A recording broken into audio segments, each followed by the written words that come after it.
ஆரம்பத்துல இவங்க தான் ஹீரோயின்ஸ்னு சொல்லும்போது யாருமே நம்பல. ஆனா இன்னைக்கு இந்தியன் சினிமாவையே ஆளக்கூடிய நடிகைகள் யாரெல்லாம் தெரியுமா? லிஸ்ட்ல நம்ம ஃபர்ஸ்ட் பார்க்க போறது நயன்தாரா. இன்னைக்கு இந்தியன் சினிமாவோட லேடி சூப்பர் ஸ்டாரே நயன்தாரா தான். ஆனா அவங்களோட ஆரம்ப காலம் அவ்வளோ ஈஸியா இல்ல. ஆரம்பத்துல நயன்தாராக்கு நடிப்பு வராது அப்படின்னு ஓப்பனா பத்திரிகையிலேயே எழுதியிருக்காங்க. நயன்தாராவை ஓரம் கட்டுறதுக்கு பல பிளான்ஸ் தமிழ் சினிமாவுல நடந்திருக்கு. ஆனா பில்லா படத்துல சைலண்டா பிகினி போட்டு வந்து எல்லாரோட வாயையும் அடைச்சிட்டாங்க.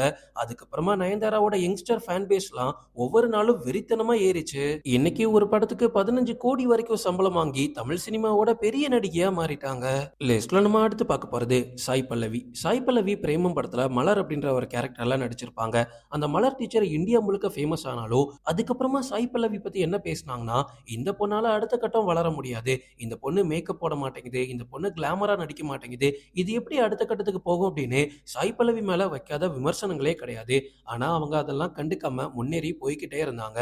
எந்த ஒரு படத்தை வேணாலும் எடுத்து பாருங்க, சாய் பல்லவியோட மேக்கப் அப்படின்றது ரொம்ப ரொம்ப கம்மியா தான் இருக்கும். அவங்க பெருசா கிளாமரா கூட நடிச்சது கிடையாது. ஆனா இன்னைக்கு பாருங்க, இந்தியாவிலேயே ஒரு சென்சேஷனலான நடிகை அப்படின்னா சாய் பல்லவி தான். லிஸ்ட்ல நம்ம அடுத்து பார்க்க போறது ஐஸ்வர்யா ராஜேஷ். கிளாமரான கேரக்டர்ல நடிக்கணும், பார்க்கிறதுக்கு ரொம்ப வெள்ளையா இருக்கணும், அப்பதான் சினிமாவுல ஜெயிக்க முடியும் அப்படின்றத மொத்தமா உடைச்சாங்க ஐஸ்வர்யா ராஜேஷ். இவங்க நடிச்ச காக்கா முட்டை படத்துல இப்ப இருக்கக்கூடிய எத்தனை முன்னணி ஹீரோயின்ஸ் நடிக்க ஒத்துப்பாங்கன்னு நினைக்கிறீங்க?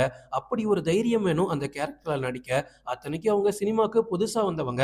அப்பவே 2 பசங்களுக்கு அம்மாவா நடிச்சதெல்லாம் மிகப்பெரிய விஷயம். அங்க ஆரம்பிச்சு வடசென்னை படத்துல ஒரு தைரியமான பொண்ணா நடிச்சது வரைக்குமே ஐஸ்வர்யா ராஜேஷ் நடிச்சது நிறைய போல்டான கேரக்டர்ஸ் தான். லிஸ்ட்ல நம்ம அடுத்து பார்க்க போறது லிஜோ மோல். மலையாள சினிமாவுல தன்னோட பயணத்தை தொடங்கின லிஜோ மோல் ஆரம்பத்துல மிகப்பெரிய கமர்ஷியல் ஹீரோயினா பார்க்கப்படல.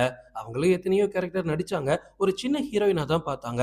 ஆனா ஜிபீம் படத்துல செங்கேனி அப்படின்ற கேரக்டர் எப்போ நடிச்சாங்களோ அதுக்கப்புறமா அவங்களோட கெரியர்லயே ஒரு மிகப்பெரிய திருப்பு முனை ஏற்பட்டுச்சு.